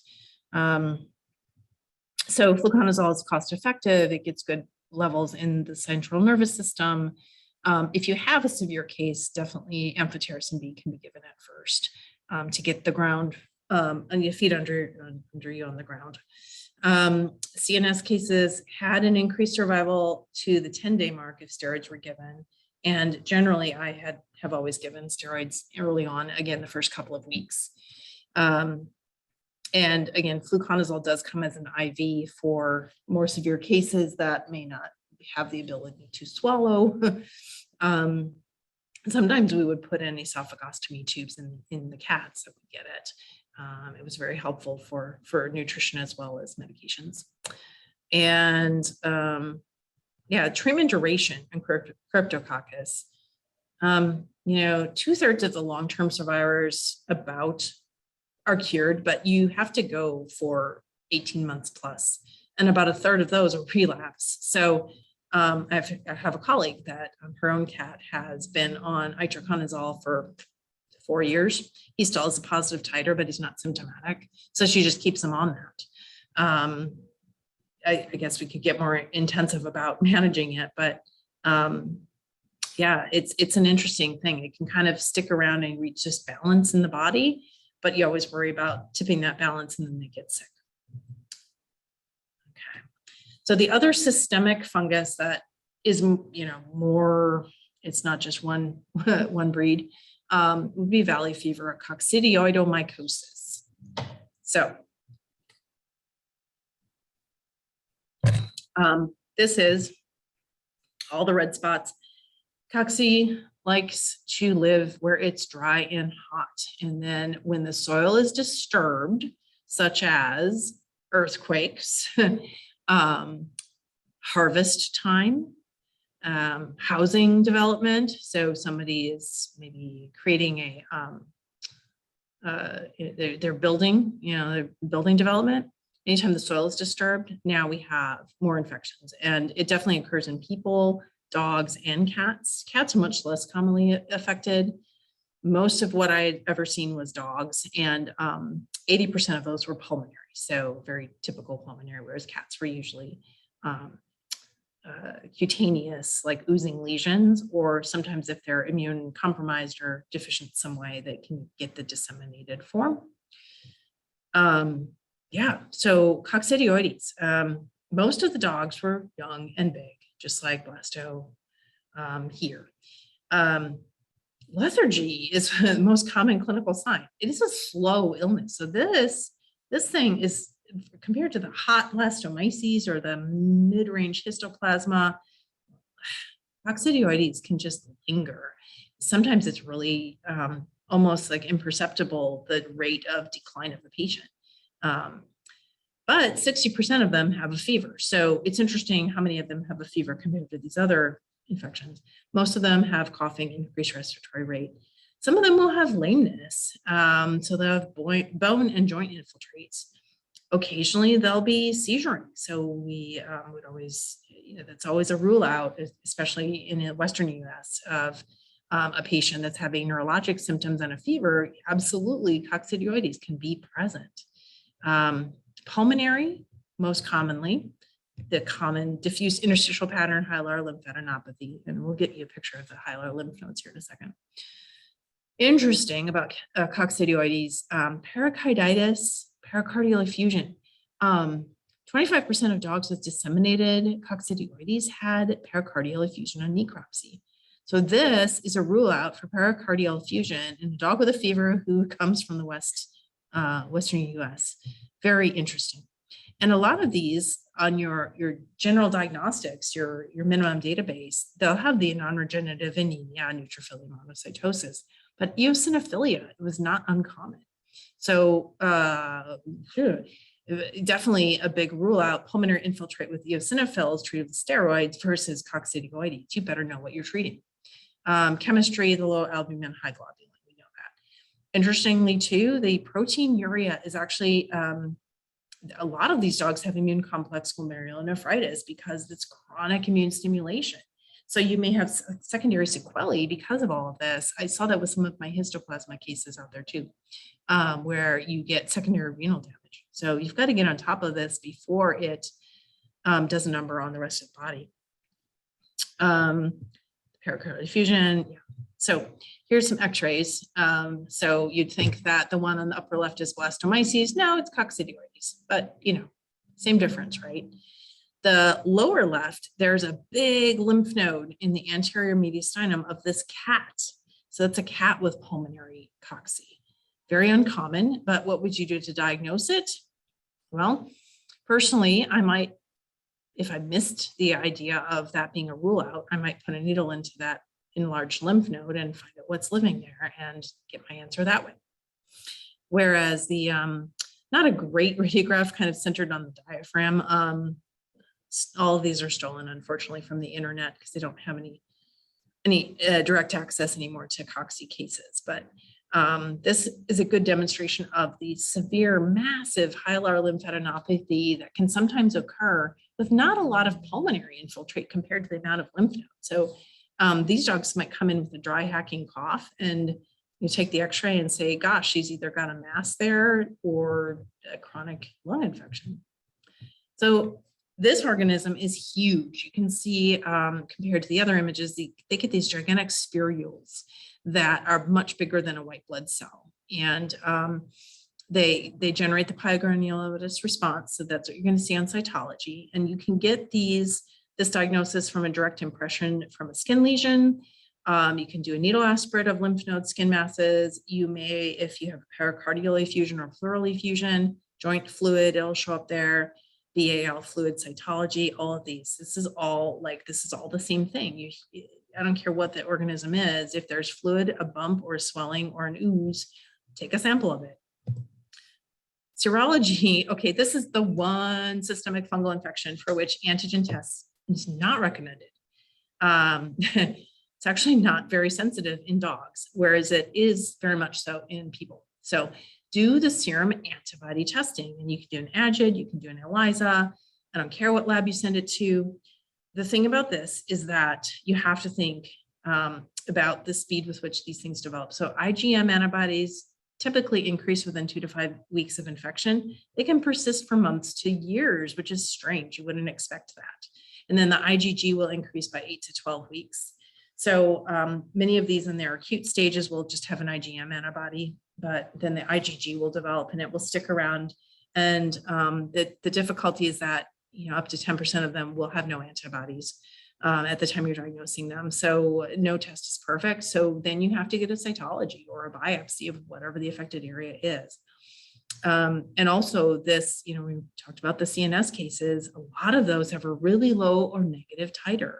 So, and they have these granulomatous lesions in the brain. So the only way you're going to diagnose that would be with spinal fluid, often with a PCR on the spinal fluid.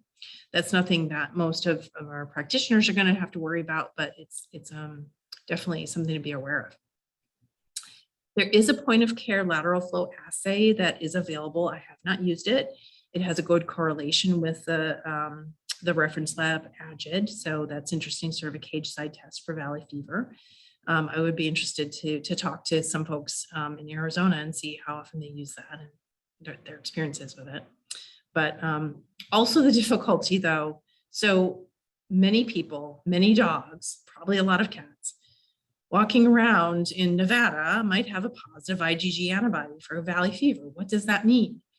Does it mean that the animal's illness is from Coccidioides? That's always a question. And sometimes you don't know the answer. Sometimes you treat and see if they feel better. So it is one of those tricky things that, sometimes you don't know for sure. You have to treat. So again, treatment. Amphotericin B if it's severe. So CNS, severe pulmonary, disseminated, pericardial effusion, et cetera. Amphotericin B, same protocol as discussed before for blasto. Mild to moderate disease, itraconazole is actually recommended as a drug of choice, but in practice, fluconazole has been used the most. Again, the itraconazole, the rare cutaneous drug eruption can occur with itra. And there is this cutaneous form with coccidioides that is not uncommon. So there is a problem with that, as well as with the blastomyces, that itra drug eruption might look like the disease itself. So you have to do a cytology of the ooze and find out what it is. This is also a case for terbinafine. That add-in drug that we talked about, if you're having trouble, add in terbinafine and you may have a better response. And that also is just a reminder for any of the fungal infections. Ketoconazole has been used, but not super effective. But then again, how long do you treat? Do you treat until you have a negative titer? Well, that would be great if you can get there. Do you treat until all the symptoms are gone and monitor? Do you treat lifelong? Nobody has that answer. All that I tell clients is once we achieve what we feel is clinically acceptable and we get a stable titer, if we can get a titer down to 1 to 2 for 6 months or more, then I'm game to maybe try stopping the drug and then repeat titers. But if the titer goes back up, then we're probably going to go back on medication for another year. So coccidioides, I find to be kind of frustrating to know when to stop. And sometimes a patient just lives on the drugs forever, and that's okay. Here is the only case of coccidioides that I could find in our database. It was a 3-year-old Springer Spaniel. He was lame on his right pelvic limb with an enlarged lymph node, popliteal lymph node, the little arrows there, and had no fever. He was adopted from Arizona. His coccidioides titer was positive, and he was treated with itraconazole. He developed the skin lesions that we mentioned, and he was changed to fluconazole, and I believe he's still on that and undergoing active therapy. So these are his bone lesions, as pointed out by the little arrows. Here's the enlarged lymph nodes. You can actually see those on the x-ray. So you could diagnose the coccidioides potentially by putting a needle into his lymph nodes, into the bone, or you could just simply do an antibody test. Given the scenario, that would be adequate, in my opinion, if it was a high enough titer. If you've got a really low titer with all of these changes, then I would wonder maybe we need a bone biopsy or at least a lymph node aspirate. So the final thing I'll talk about is systemic aspergillosis and related infections. And so this is basically systemic infection with an environmental mold. These animals are either immune compromised or immune deficient. So this is with ubiquitous molds found all over the environment. Aspergillus fumigatus and flavum are the most common cause of nasal, whereas the Terrius, deflectus, and niger are more common systemic. Doesn't really hugely matter, but it's just interesting that the different species have more tendency to be localized versus systemic. And then there's a whole list of other opportunistic fungal pathogens, which may look very similar, that I'm not going to read the names because it's like alphabet soup. But the only way that you'll know that that's what's growing there is to culture it, which is actually a big part of this systemic fungal infection that is not often done with the other systemic fungal infections, because if you culture the other systemic fungal infections and it grows a mold that has spores that the lab personnel can get sick from. So often we're not culturing out blastomyces. We're not actually asking our lab personnel to culture that. Whereas with the mold infection, basically, it's very important to actually culture it so you know what it's susceptible to. So who is susceptible? Okay, this is the poster child for systemic aspergillosis and related infections. The German Shepherd dog is at 43 times increased risk versus other breeds to get systemic aspergillosis. And 70% of these poor things are female, so 3 times the odds ratio. I've seen it in other large breed purebred dogs. I've seen a few huskies with it. Vizsla, Newfie, giant schnauzers are all a little bit statistically more likely to develop this. And again, median age 4.5 years, not an old pet, a relatively young animal getting a severe systemic illness. I've seen actually quite a few less than 2 years prior to this particular patient whose name was Layla. So these patients will have very vague signs. Usually they're losing weight, they're kind of lethargic, they don't want to eat, and very commonly they have vomiting. Even if there's not a lot of direct visual gastrointestinal involvement, we do see a lot of vomiting.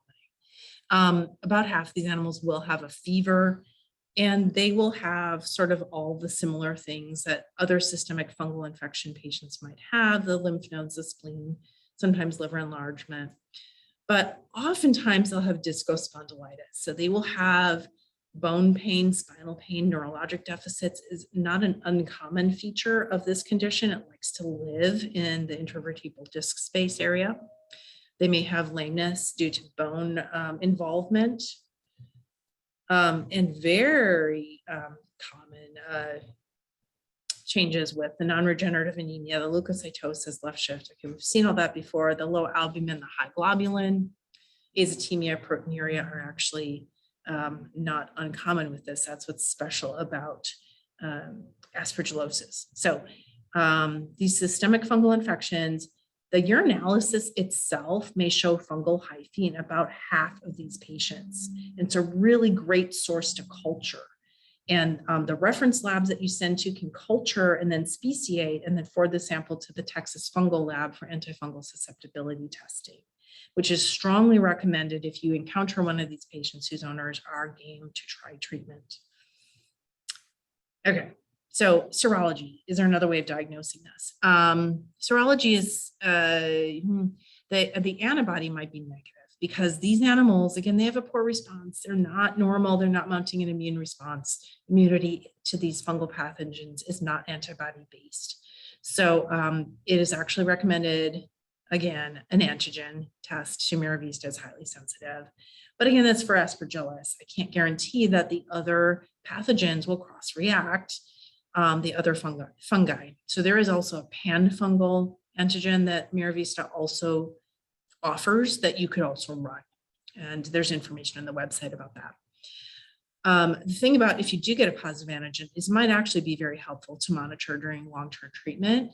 But there's only been one major study on this that you guys are probably all familiar with, Dr. Legendry and UT. They did a long-term study, and they found that even if they achieved a negative antigen test result, they could not discontinue therapy without relapse. So it is interesting to monitor, but I will use this example. So this Layla dog, these are her chest radiographs, and you can see some strange, like not exactly lymph nodes. What is this? There's a swelling here in the anterior mediastinum, but it's off center.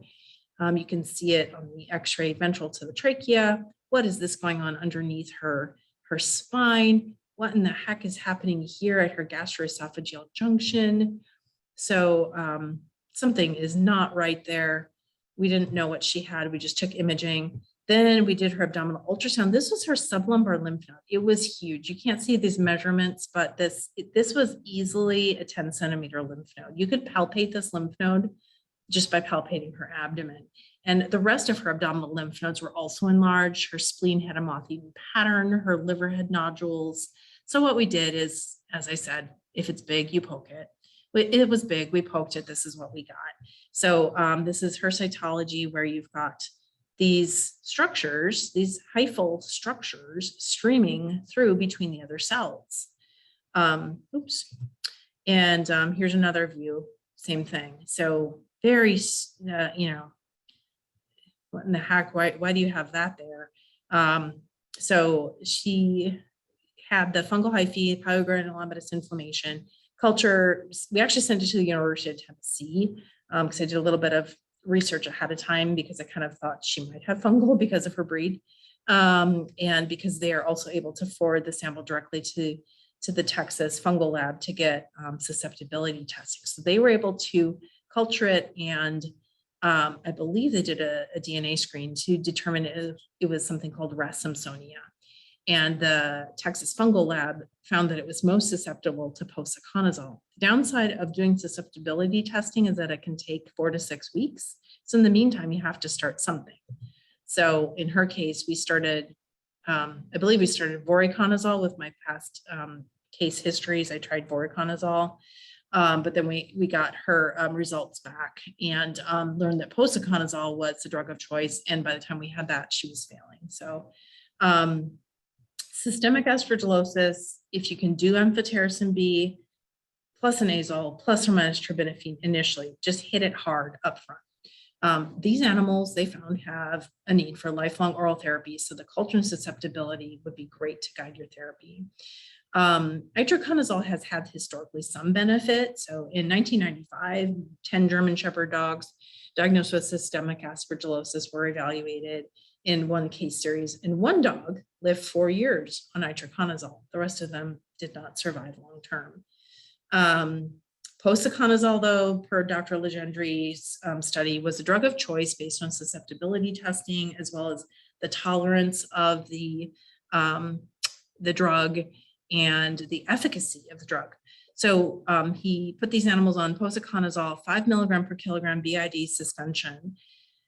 This was obviously a study that was paid for by external sources, because I can't imagine how many tens of thousands this would have cost to treat these large dogs with that drug for long term.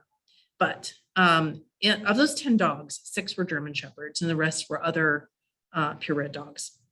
40% of the dogs went into remission and 60% had some improvement. So boy, 40% remission is fantastic. That's clinical, and some of those are also antigen remission. But only 10% live long-term. 40% survived to a year, which was pretty good. I've had similar luck with the voriconazole, which is less expensive by far. But the median survival time is only 241 days. Again, 10% long-term survival. That's the same as they got with itraconazole. And then they relapse really quickly if medication was stopped. So the prognosis is awful for systemic aspergillosis, awful to slim. So that is a conversation to have with clients early on. These are cases you guys may be seeing. These are cases that might mimic cancer. And again, the diagnosis, cytology, urine antigen, serum antigen, very expensive to treat. I've been blessed to be able to try treating this. And I've had some patients that responded for whatever period of time, but they were never normal, and they were never, they could never come off of drugs. So that's not good. So anyway, so that kind of covers, in my opinion, the systemic fungal infections that you may be seeing in practice. And remembering that just because it comes from the West Coast doesn't mean the animal couldn't come from the West Coast and carry it with them. So travel history is really, really important. I will even say that travel history outside of the United States is really important to know about, because some of these pathogens, I didn't give you a map, but a lot of these have the same pathogen or very related pathogen, just, south of the border or north of the border or across the ocean. So anyway, travel history. Fungal infection can look like anything, especially cancer and autoimmune disease. And again, if you put them on steroids and you did not rule out infection, you're going to find out quickly that it was fungal. But may be too late. So keep an open mind. If it's swollen, enlarged, or oozing, put a needle into it. Cytology is key to rapid diagnosis. You may even be able to make that diagnosis yourself in the hospital. Antibody tests, do not perform them other than coccidioides. Don't do those fungal serology panels that are offered by the labs. They're just not that good. But also what's not good about antigen tests, there can be cross-reactivity with other fungi. So it goes back to cytology also being important to confirm.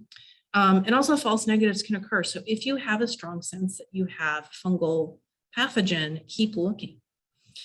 Knowing your antifungals, the dosing scheme, side effects, and have a plan B. So that kind of goes into like looking at all the information we reviewed about these various antifungals. And you may need to do a little bit of groundwork yourself, look into costs, look into availability, because that changes all the time. Steroids benefit at moderate dose, short-term only, because they will reduce the inflammatory reaction that is seen, but long-term you will impair the ability to clear the pathogen, regardless of which one it is. Relapse can happen, so surveillance and follow-up are key. These are animals I am seeing every 2 to 4 weeks initially, and then even if we think that they're done, I recheck them at least 4 to 6 weeks later and make sure we're done. And then finally, especially blastomyces can progress rapidly. Please start something. I don't care what antifungal you start, just start something if you strongly suspect it while you're waiting for cytology or antigen test results to come back. You might lose the opportunity to intervene otherwise. So that said, let me take just a few minutes to, if anybody has any questions, to put them in the chat. And also just don't be afraid to email me or call me. My email is just my first and last name, julie.stegeman@nashvillevetsspecialist.com. So I am very amenable to reviewing a case with you, or if you have questions, you can call us as well. Anybody have any specific questions about pathogens? I know you guys see a lot of this. The vets that have been working in this area are experts on blastomyces. I wanted to bring in not only information about that, but also information about the histoplasma, which I think is often overlooked. And now I see histoplasma in everything. And again, just keep an open mind. So those are my take homes. So with that, I want to thank you all for joining us. You have one more slide, which is how do you get your CE certificate? So send an email to certificates@nashvillevetsspecialist.com, including your name, state of licensure, and your license number. And we will take care of getting you your dues for sitting through this entire lecture full of information. Hey, Dr. Stegeman. Yes, ma'am. Is that Miss Jana? It is. A Lisa O'Neill wanted to talk to you about skin blasto. Needing a skin biopsy or from Miravista. Yeah, and I addressed that earlier. I think you may not have been on quite when that chat came up. So yeah, the answer on that would be you can definitely antigen should be positive for that patient. But if there's a skin lesion, it's immediately available for you to look at. I guess I should mention there too is that are these animals catchy? Can you get disease from this animal? Not really, but wear gloves and wash your hands. The reason why I say not really is you would have to have the fungal yeast form get directly inserted into your tissue. So usually needle sticks would be your primary, but just casual contact with the surface, you're unlikely to become sick. So also they're not catchy to the other animals in the household unless those animals are, I don't know, it just doesn't happen. So I don't consider this a zoonotic disease, but what we always counsel the owners is where was the source? So again, going back to what was the patient exposed to? Do you have a bat cave? Do you have chickens? Do you have a place where bird poop is common? Do you have potting soil? Most interesting case I saw of valley fever was a patient, a pug whose owners had been to Texas 2 weeks before. The dog developed acute onset of coughing and a fever and developed valley fever. He had never left Orange County, California. So it is bizarre how these microbes find their way into our lives. So keep an open mind. Anybody else have any other questions or comments? All right. Well, with that, I'm not sure if James is still on with us or not, but if not, I guess we will close out this session, and I can figure out how to do that.